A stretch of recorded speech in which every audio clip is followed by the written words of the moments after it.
शुरू हो चुका है न्यूज का प्राइम टाइम। आप देख रहे हैं न्यूज रूम से सवाल इंडिया का। आपके साथ मैं हूं मीनाक्षी खंडवाल। वो सवाल जो आज देश में चर्चा का विषय है। पहला सवाल, हाथी नहीं गणेश है, ब्रह्मा विष्णु महेश है। क्या 20 साल बाद इस अध्याय का पार्ट 2 शुरू हो चुका है? इसका जवाब मिलेगा कार्यक्रम में आपको आगे। दूसरा सवाल, कांग्रेस और बीजेपी का कॉम्प्रोमाइज्ड युद्ध कहां तक जाएगा? तीसरा सवाल, केरलम वर्सेस बांग्ला के बीच इंद्रप्रस्थ की मांग से क्या संकेत मिलते हैं? और वो सवाल जो आज है सवाल इंडिया में हमारी लीड स्टोरी, क्या उत्तर प्रदेश में सबसे बड़ा पाप वर्सेस गंगा का श्राप यानी संतों की लड़ाई ही 27 का फैसला तय करेगी क्या? तो उत्तर प्रदेश की राजनीति में तूफान आ गया है। सीएम योगी जापान में हैं, पीएम मोदी इजराइल पहुंच गए हैं और दोनों को विपक्ष यहां देश में घेर रहा है शंकराचार्य के सम्मान के नाम पर। अखिलेश यादव कह रहे हैं अब झूठे मुकदमे में शंकराचार्य को फंसाया जा रहा है, देश को उनका सम्मान बचाने की जरूरत है। तो दो चेहरे और ये दो किरदार इस वक्त यूपी की राजनीति के केंद्र में है। शंकराचार्य अभी मुक्तेश्वरानंद और उन पर आरोप लगाने वाले जिनकी शिकायत पर बटुक ब्राह्मणों के शोषण का केस दर्ज हुआ, आशुतोष महाराज। अभी मुक्तेश्वरानंद कह रहे हैं कि क्या आशुतोष के साथ मिलकर पुलिस योजना बना रही है, बच्चे हमारे पास कभी आए नहीं। आशुतोष महाराज कह रहे हैं कि गंगा का श्राप लगा है, फंडिंग लेने वालों को मां गंगा का श्राप है। तो देखिए, धर्म कहता है समुद्र मंथन जब हुआ तो उससे हलाहल विष भी निकला और अमृत भी।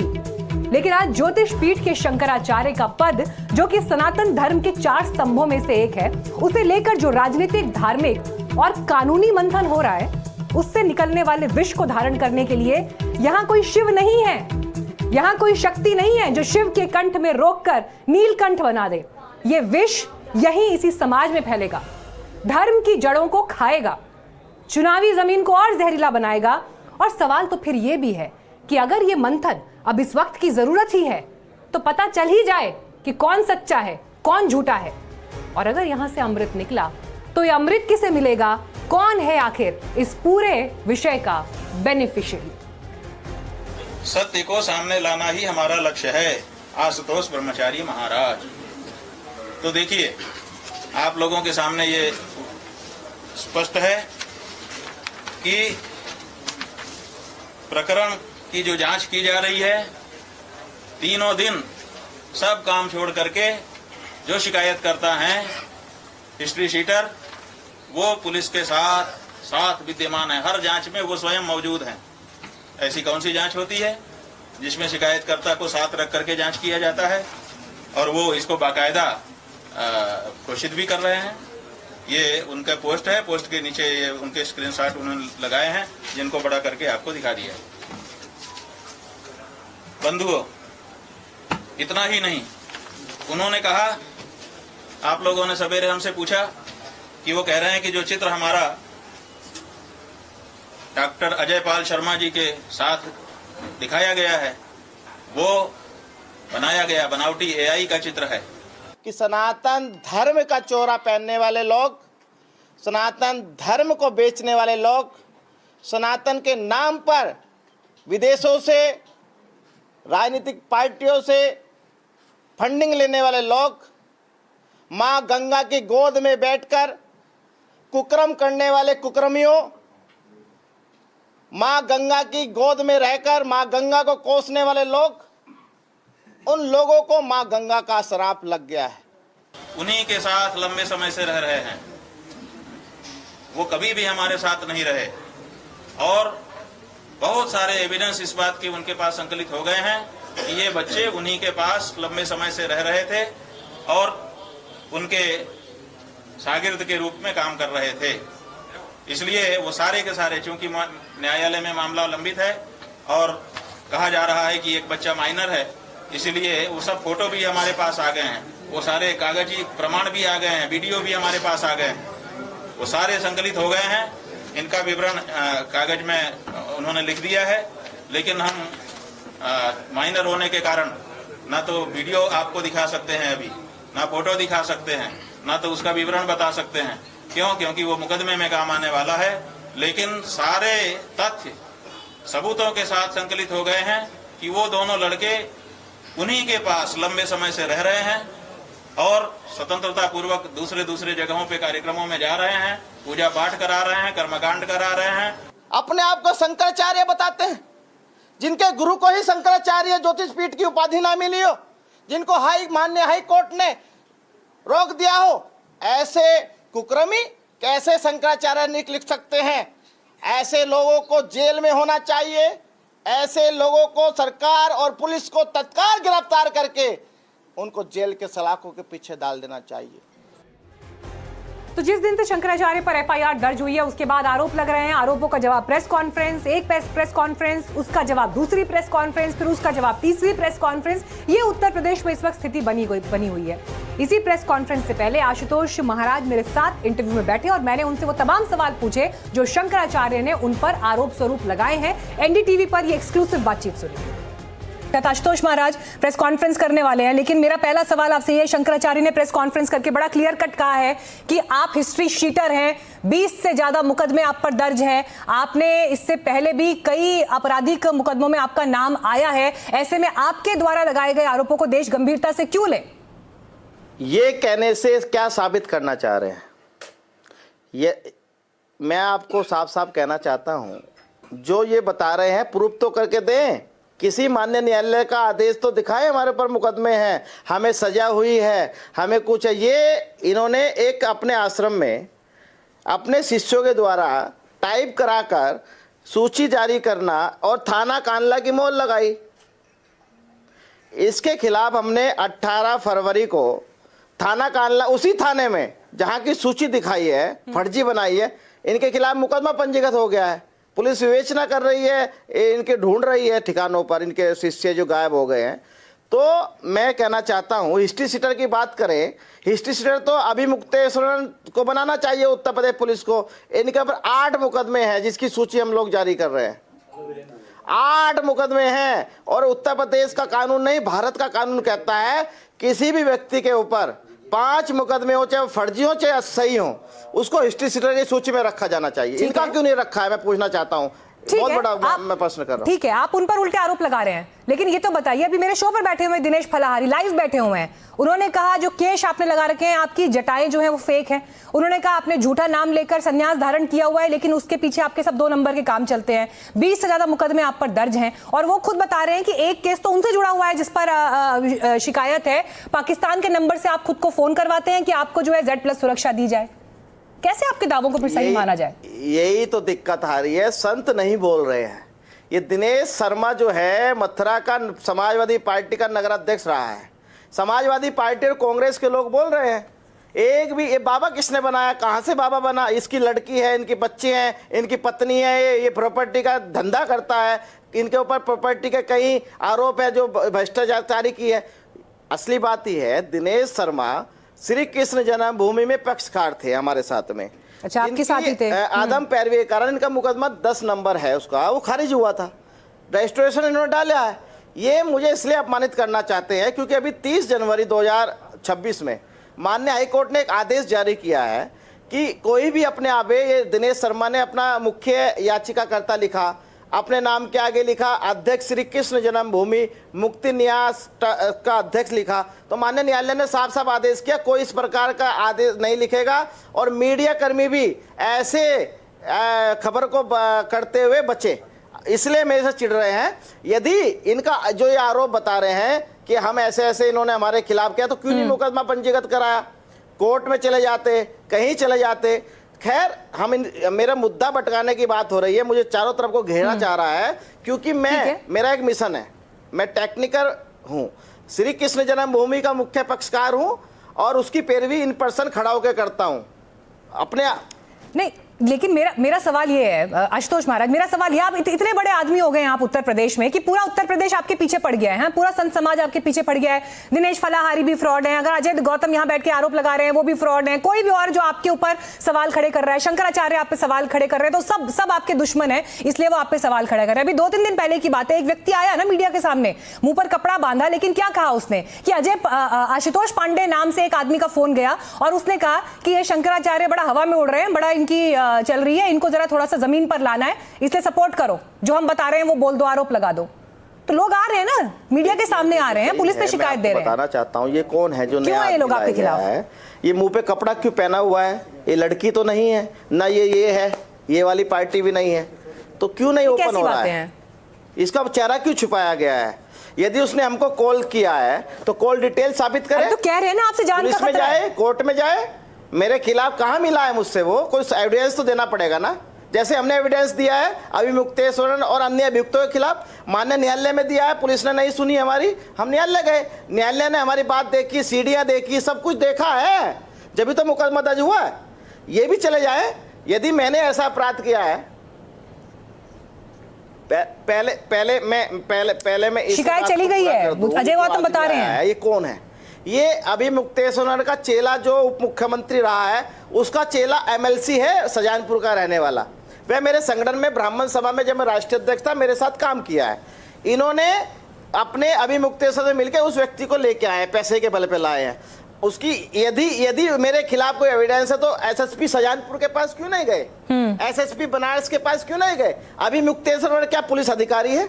वह तो एक कुकर्मी है, वह तो खुद दर दर भटकेगा, जेल की यातना कांचेगा, जिसने इतने बड़े कुकर्म के छोटे छोटे नाबालिग बच्चे हमारे भटुक हैं, उनके साथ अत्याचार किया है। नहीं, ऐसे लोग आपको सबूत क्या है? अधिकारी के पास जाइए आप, सबूत क्या है? बार बार एक कथित सीडी का जिक्र आ रहा है, आप लोग कह रहे हैं 8 से 9 सीडी आपके पास हैं। कहां से वो सीडी आपके पास आ गई? कैसे वो सीडी आपके पास पहुंच गई? ये बटुक ब्राह्मण जो है वो आपके ही पास क्यों पहुंचे? भाई शंकराचार्य तो बड़ा क्लियर कट कह रहे हैं कि ना हम उनसे जीवन में कभी मिले, ना वो हमारे गुरुकुल में आए, ना हमारे क्षेत्र में वो रहते हैं, हरदोई के रहने वाले हैं। तो आप कहां से पकड़ कर लाए और आपके पास ही क्यों आए? वो किसी और के पास क्यों नहीं गए? वो आप ये बताइए, आज से पहले क्यों नहीं ये सारी बातें आई?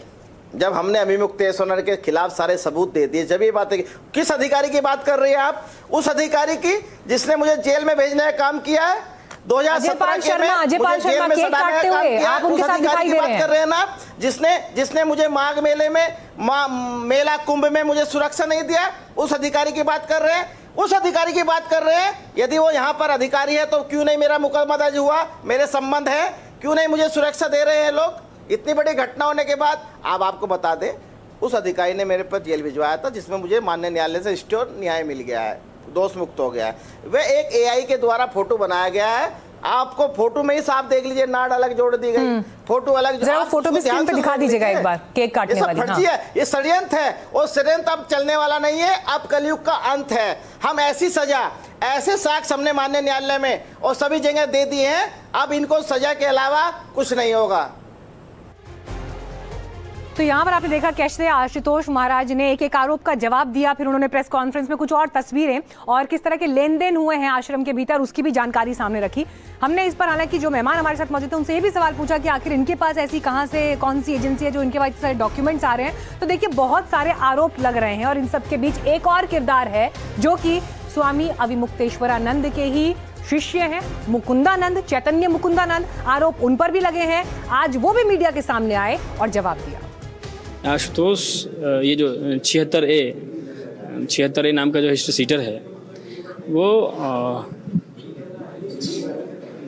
उसका ये जीवन भर का काम रहा है। उसने क्या किया, उसके ऊपर, खुद के ऊपर लगभग 21 से अधिक मुकदमे हैं, ये तो प्रकाशित हो चुके, 27 के करीब मुकदमे हैं उसके ऊपर, और 105 मुकदमे उसने लोगों के ऊपर झूठे कर दिया है। इसकी सत्यता पर जांच कर लीजिएगा। उसने जीवन भर यही काम किया है। जिन बच्चों की बात कही जा रही है, वो बच्चे कभी भी हमारे किसी भी विद्यालय में उनका कभी प्रवेश नहीं हुआ, कभी वो बच्चे हमारे सामने नहीं आए।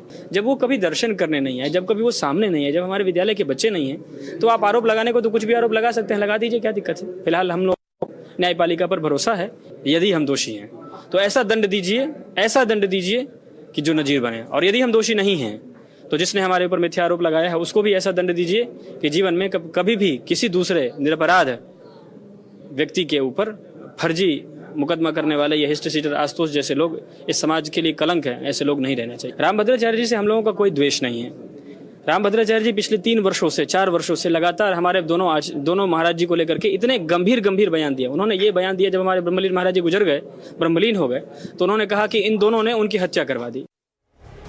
सवाल इंडिया के जो रेगुलर दर्शक हैं, आप देख रहे होंगे कि लगातार हम किस तरह से इस पूरी खबर को ट्रैक कर रहे हैं और सबसे पहले आपको उत्तर प्रदेश से इस मामले पर हर अपडेट सबसे पहले दे रहे हैं। अब आप देखिए, यहाँ पर एक आरोप लगाने वाला पक्ष है, दूसरा उन आरोपों पर अपने जवाब दे रहा है नए आरोपों के जरिए। लेकिन इन सबके बीच एक वर्ग वो भी है जो सब कुछ चुपचाप देख रहा है। संत समाज, जो ये देख रहा है कि धर्म की हानि किस तरह से हो रही है, शंकराचार्य के पद पर जितनी बातें हो रही हैं, किस तरह से वो इस पद को गरिमा और ठेस पहुंचा रहे हैं, वो सारे आरोप, और इसी पर ये संत समाज चिंतित है। कुछ देर पहले डिबेट में मेरे साथ संत समाज से ही अलग अलग साधु संत मौजूद थे और महंत नवल किशोर दास जी ने बड़ी महत्वपूर्ण बात की। उन्होंने कहा कि उन्हें बड़ा दुख है और यकीन नहीं होता कि देश में राजनीति में ऐसा भी कुछ संभव है। मेरा दर्शक किसकी बात पर यकीन करे कि कौन सच बोल रहा है, कौन झूठ बोल रहा है? बिना सबूत के बात नहीं करूंगा मैं, बिना सबूत के बात नहीं करूंगा। ठीक है, जरा एक बार उनके हाथ में डॉक्यूमेंट उसको फुल स्क्रीन करके दिखाइए जरा, क्या दिखा रहे हैं सर, जरा बता दीजिए, मैं इतनी दूर से देख नहीं पा रही हूं। जूम करके दिखाइए जरा, क्या है उनके हाथ में? ये नंबर वेरीफाई कर लीजिए, क्या ये आशुतोष महाराज का है या नहीं, यही नंबर एफआईआर में लिखा है ये नहीं या नहीं। और यही नंबर लेकर उसने लगातार फोन किया मटके लोगों को कि उसके फेवर में गवाही दे दें और आइडेंटिफाई कर ले कि हाँ ये बच्चे कभी मटके अंदर आए थे। इन चीजों को लेकर यहाँ तक कि विदेशी नंबरों से फोन करने की कॉज लिस्ट है।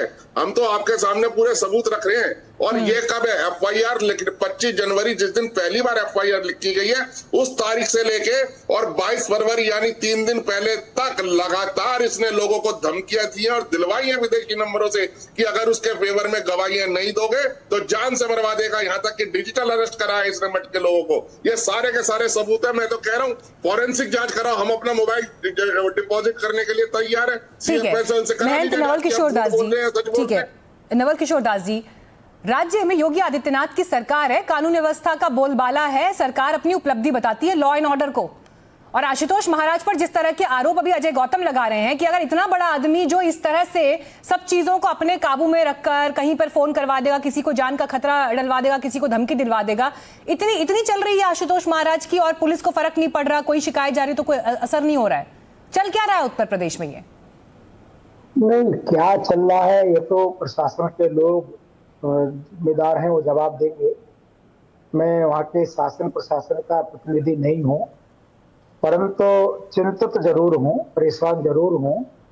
जो भी षड्यंत्र चल रहा हो, पर कहीं न कहीं संतप्त को बदनाम और अपमान करने का षड्यंत्र ठीक नहीं है। लोग कोई भी राजनीति करे, किसी पार्टी को हमें से कोई मतलब नहीं, परंतु मुझे लगता है देश की जो मर्यादा है वो सुरक्षित रखना चाहिए। दिनेश फलारी जी, कैसे सच और झूठ का फैसला होगा?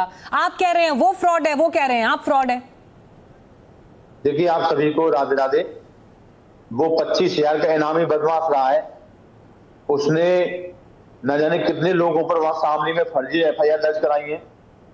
उस पर 2 दर्जन आपराधिक केस है, गौहत्या का केस है, बलात्कार का केस है। ऐसी कोई आईपीसी की धारा नहीं है जो उस पर नहीं लगी हो। और उसने पहले प्रेमानंद महाजी पर ही झूठे मुकदमे में फंसाने की धमकी दी। महंत जी, आपको भरोसा है जो बातें आशुतोष महाराज अभी पैनल में बैठ के इतना बहुत कुछ बता के चले गए, हमारे पास ये सबूत वो सबूत, ऐसा दिखा देंगे वैसा बता देंगे, शंकराचार्य जी पर बड़े गंभीर आरोप लगाए, आपको यकीन हो रहा है इनकी बातों पर?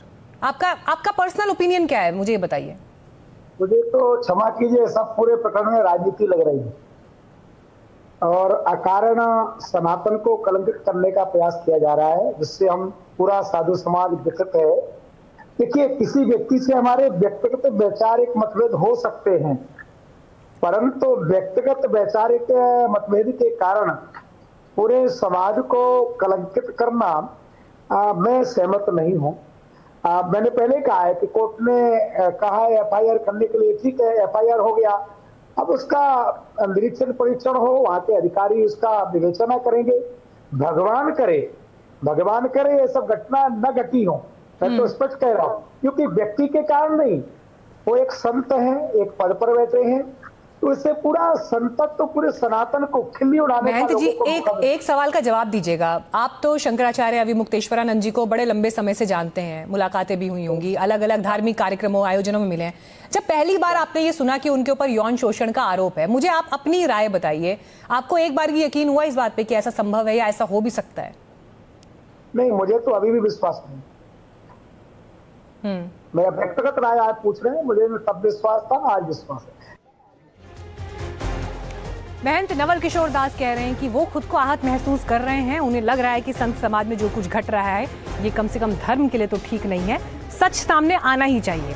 लेकिन इस बीच देखिए अब राजनीति की चाल क्या है। कांग्रेस पार्टी खुलकर इस समय इस पूरे मामले में शंकराचार्य के समर्थन में उतर आई है। झूठे मुकदमे जैसी बातें अखिलेश यादव भी कर रहे हैं। कांग्रेस ने तो आज कई जगहों पर इसे लेकर प्रदर्शन तक किया और कल ही आपको याद होगा प्रदेश अध्यक्ष अजय राय शंकराचार्य से मिलकर आए थे।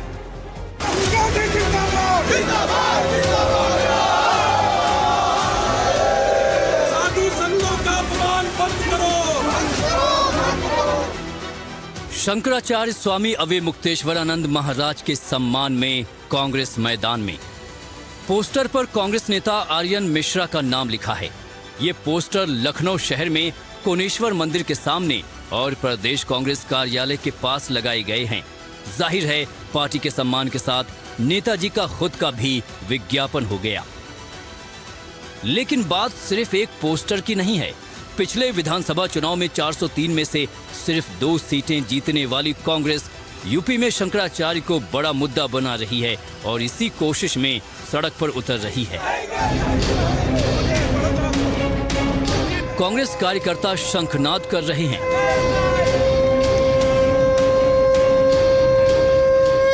कांग्रेस कार्यकर्ता हर हर महादेव के नारे लगा रहे हैं। कांग्रेस कार्यकर्ता शंकराचार्य के समर्थन में नारे लगा रहे हैं। शंकराचार्य का अपमान नहीं सहेंगे, नहीं सहेंगे, नहीं सहेंगे। और कांग्रेस कार्यकर्ता शंकराचार्य के मुद्दे पर प्रशासन को ज्ञापन सौंप रहे हैं। पानी किया जाए और दोषियों के खिलाफ सख्त। शंकराचार्य जी के सम्मान में, उनके समर्थन में खड़े हैं। प्रधानमंत्री जी को संबोधित ज्ञापन दे रहे हैं और मांग कर रहे हैं कि सुप्रीम कोर्ट के किसी वर्तमान न्यायाधीश से उस पूरे प्रकरण की जांच करा करके शंकराचार्य जी की छवि को धूमिल होने से, सनातन की छवि को धूमिल होने से बचाएं और षड्यंत्रकारियों को उजागर करके उनके खिलाफ सख्त कार्रवाई। कांग्रेस ने इसके पहले वाराणसी के मणिकर्णिका घाट पर चलाई गई निर्माण कार्य का भी ये कहते हुए विरोध किया था कि सरकार ऐतिहासिक धरोहरों को मिटाने की कोशिश कर रही है।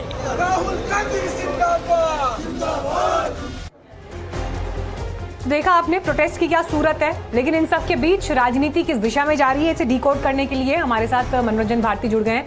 मनोरंजन जी, क्या लग रहा है आपको शंकराचार्य के मुद्दे ने क्या कम से कम विपक्ष को उत्तर प्रदेश में योगी आदित्यनाथ के खिलाफ संजीवनी दे दी है?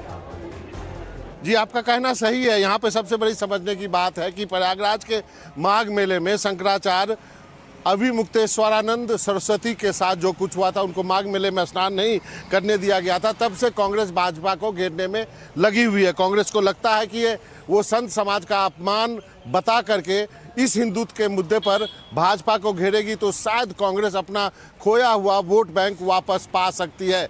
यही वजह है कि कई जानकार इसे मानते हैं कि यह कांग्रेस के लिए संजीवनी का काम कर रही है।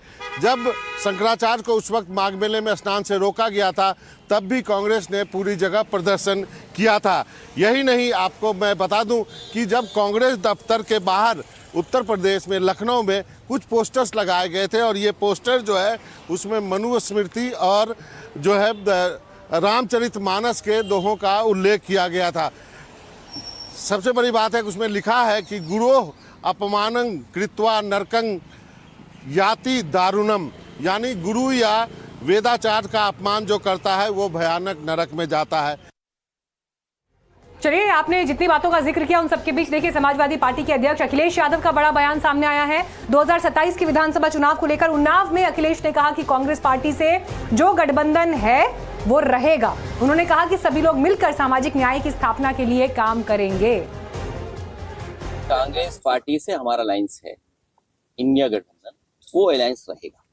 और जो पीडीए का रणनीति जो पीडीए की बनी थी और सामाजिक न्याय की जो बात हम लोगों ने रखी, तो आने वाले समय में सभी पीडीए के लोग मिलकर के सामाजिक न्याय के राज की स्थापना के लिए हमारी मदद करेंगे। जब पीडीए की सरकार होगी तो सामाजिक न्याय के राज की स्थापना करने का हम संकल्प लेते हैं और एक एक पीडीए के लोगों को भरोसा दिलाते हैं कि उनका सम्मान और सामाजिक न्याय दिलाने का काम हम लोग करेंगे। चलिए, इस छोटे से ब्रेक के लिए हम यहाँ पर रुक रहे हैं, लेकिन कुछ और खबरें कर रही हैं। ब्रेक के बाद भी आपका इंतजार, आप देखते रहिए एनडीटीवी इंडिया।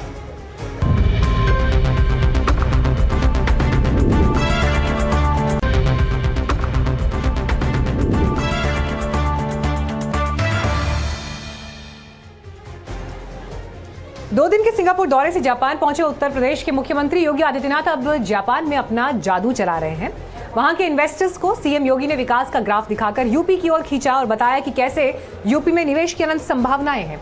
इसी का असर है कि महज चंद घंटों के भीतर ही अब तक 11,000 करोड़ के समझौते ज्ञापनों पर हस्ताक्षर हो चुके हैं, जबकि 2 दिवसीय दौरे में सीएम योगी ने सिंगापुर की तरह 1 लाख करोड़ के समझौते पर मोहर का सपना संजो रखा है।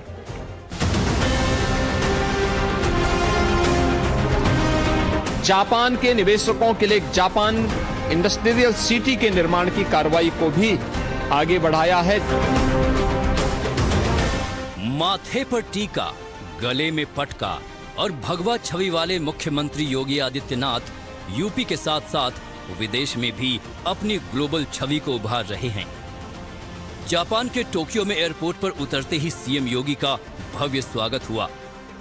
उपराज्यपाल जुनिची इशिदेरा और भारतीय प्रवासी समुदाय के सदस्यों ने सीएम योगी का अभिनंदन किया। इस दौरान मुख्यमंत्री ने सोशल मीडिया प्लेटफॉर्म एक्स पर एक पोस्ट में लिखा, उगते सूरज की नवोन्मेषी भूमि को प्रभु श्री राम की पावन धरा के आदित्य का नमस्कार। उत्तर प्रदेश को मैन्युफैक्चरिंग हब बनाने की दिशा में सीएम योगी लगातार काम कर रहे हैं। देश के सबसे बड़े सूबे उत्तर प्रदेश की विकास गति को बुलेट की रफ्तार से बढ़ाने की कोशिश जारी है।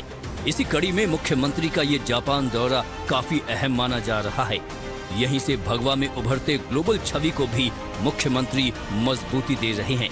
उनकी छवि एक ऐसे नेता की है जो विकास चाहता है, जापान जैसे आधुनिक देश के लोगों को कन्विंस करता है। उत्तर प्रदेश को मिल रही नई रफ्तार, प्रदेश की बुलेट गति के लिए सजग सरकार। भारत के लिए इसे सीएम योगी का मजबूत कद ही कह लीजिए कि मुख्यमंत्री यूपी में सुपर ट्रेन लाने का सपना संजो रहे हैं और इसकी लकीर जापान से खींची जा रही है।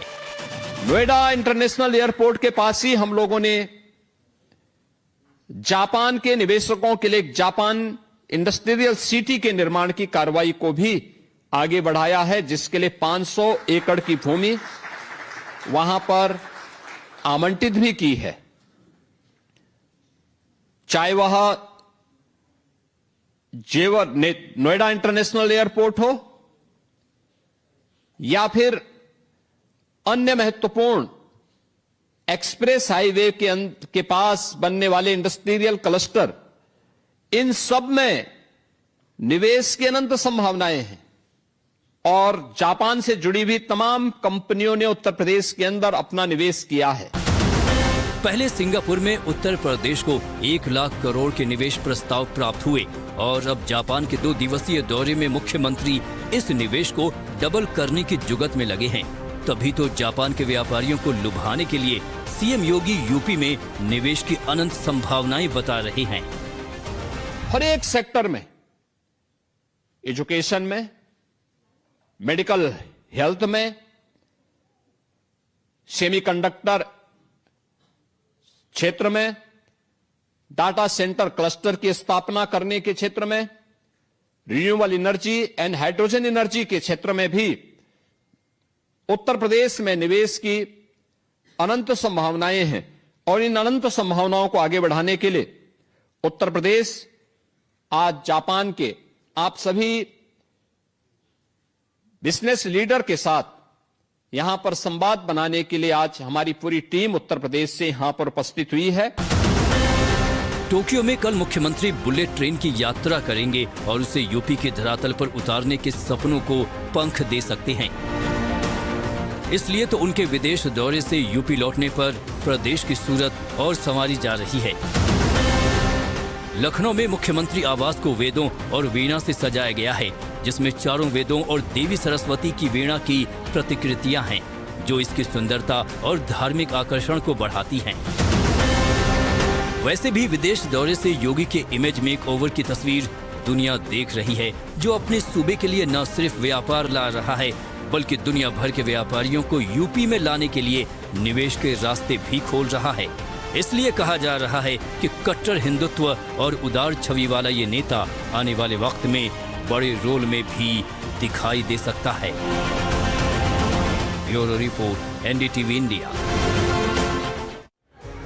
तो उत्तर प्रदेश में कानून व्यवस्था, लॉ एंड ऑर्डर जो बुलडोजर वाली छवि है उसको बड़ी प्रमुखता से सरकार योगी आदित्यनाथ हाईलाइट करते हैं। जिस तरह के बयान वो सार्वजनिक मंचों से देते हैं वो यहाँ पर उनकी ब्रांडिंग का एक प्रतीक दिखाई देती है। लेकिन इस विदेश दौरे में, चाहे सिंगापुर का विजिट हो या फिर जापान का, क्या विदेश दौरे के जरिए दुनिया के लिहाज से, आगे की अग्नि परीक्षाओं के लिहाज से योगी आदित्यनाथ एक अलग पहचान बनाने की कोशिश कर रहे हैं?